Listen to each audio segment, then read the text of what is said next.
श्रीमद् भगवद गीता यथारूप अध्याय 18 संन्यास की सिद्धि द परफेक्शन ऑफ रिनुंशिएशन श्लोक 54। अब इस श्लोक में भगवान अर्जुन को बता रहे हैं कि कौन सी अवस्था में मनुष्य मेरी शुद्ध भक्ति को प्राप्त करता है। ब्रह्म भूत प्रसन्नात्मा न शोचति न कांक्षति समः सर्वेषु भूतेषु मद्भक्तिं लभते पराम्। एक बार पुनः सुने। ब्रह्म भूत प्रसन्नात्मा न शोचति न कांक्षति समः सर्वेषु भूतेषु मद्भक्तिं लभते पराम्। इस प्रकार जो दिव्य पद पर स्थित है, जैसा पिछले श्लोक में बताया गया था, वह तुरंत परब्रह्म का अनुभव करता है और पूर्णतया प्रसन्न हो जाता है। वह न तो कभी शोक करता है न किसी वस्तु की कामना करता है। वह प्रत्येक जीव पर समभाव रखता है।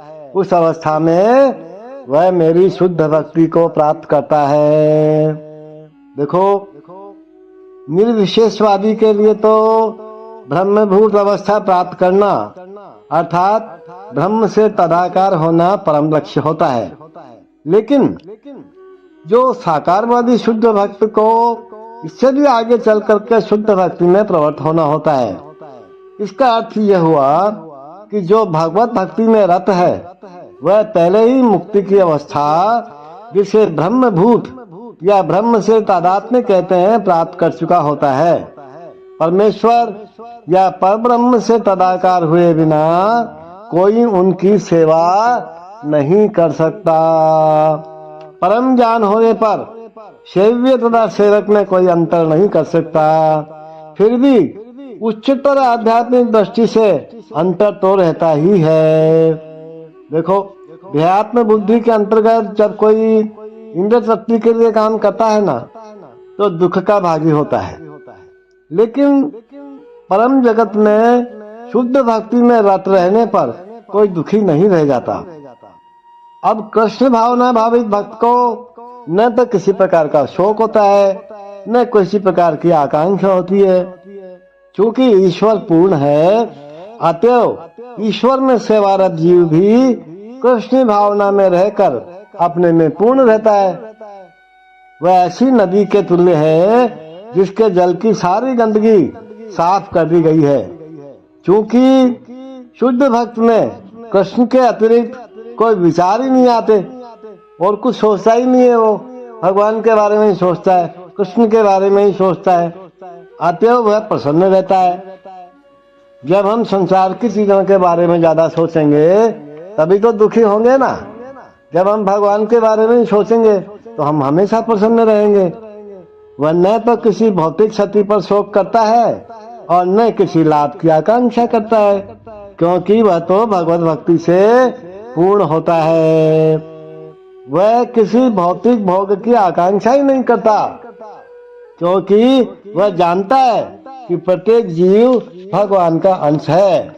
अतएव वह उनका नित्य दास है और वह भौतिक जगत में न तो किसी को अपने से उच्च देखता है और न किसी को नीचा देखता है। उसके लिए न कोई बड़ा न कोई छोटा, न कोई ऊंचा कोई न नीचा। ये उच्च तथा नीचा पद क्षणभंगुर है और भक्त को क्षणभंगुर प्राकट्य या तिरोधान से कुछ लेना देना नहीं रहता। उसके लिए पत्थर तथा सोना दोनों बराबर है। वह ब्रह्मभूत अवस्था है जिसे शुद्ध भक्त सरलता से प्राप्त कर लेता है। उस अवस्था में पर ब्रह्म से तादात्म्य और अपने व्यक्तित्व का विलय नारकीय बन जाता है। स्वर्ग प्राप्त करने का विचार मृत तृष्णा लगता है और इंद्रियां विषदंत विहीन सर्प की भांति प्रतीत होती हैं। जिस प्रकार विषदंत विहीन सर्प से कोई भय नहीं रहता। भाई, जिसके सांप के दांत नहीं होंगे तो कोई टेंशन नहीं है, कोई चिंता नहीं है, क्योंकि वो काटेगा तो कैसे काटेगा, जहर तो आएगा ही नहीं। उसी प्रकार स्वतः संयमित इंद्रियों से कोई भय नहीं रह जाता। ये संसार उस व्यक्ति के लिए दुखमय होता है जो भौतिकता से ग्रस्त है, जो संसार की चीजें पाने का इच्छुक रहता है, वो दुखी है सबसे ज्यादा। लेकिन भक्त के लिए समग्र जगत वैकुंठ तुल्य है। इस ब्रह्मांड का महान से महानतम पुरुष भी भक्त के लिए एक शुद्र चींटी से अधिक महत्वपूर्ण नहीं होता। ऐसी अवस्था भगवान चैतन्य की कृपा से ही प्राप्त हो सकती है, जिन्होंने इस युग में शुद्ध भक्ति का प्रचार किया। One who is thus transcendently situated at once realizes the supreme Brahma and becomes fully joyful. He never laments or desires to have anything. He is equally disposed toward every living entity. In that state, he attains pure devotional service unto me.